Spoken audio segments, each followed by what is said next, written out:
Mimesis, a particularly venerable term that has undergone a number of meaning changes since it was used by Plato. Mimesis, in its strictest sense, means simply imitation. Plato uses it derogatorily in the Republic to describe the artist's creations.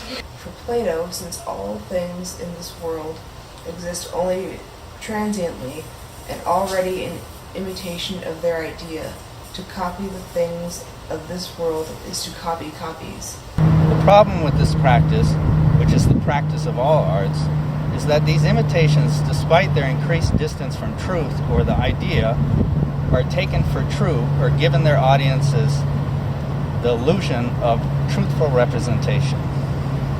In contrast to Plato, Aristotle in the Poetics argued that mimesis is a fundamental human instinct and that it is not a counterfeiting of reality but a representation of universals. By universals, he did not mean the Platonic ideas, but the natural order that is presented in everyday experience. In literature, this order is bound up in plot.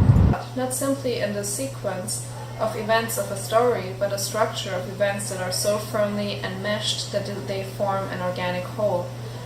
Thus, for Aristotle, the work is not merely a reflection of some pre-existent reality, but itself is an entity subject to formal laws of nature. In modern critical bubbles, we may refer to the Aristotelian concept of imitation, especially when it is used in conjunction with discussions of criticism by members of the Chicago School, Kenneth Burns or Eric Auerbach.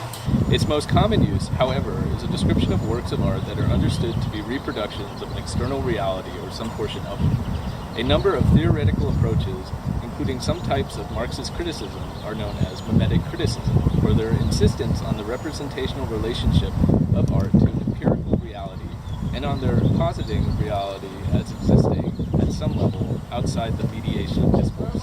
See also post-structuralism, realism, representation, simulacrum.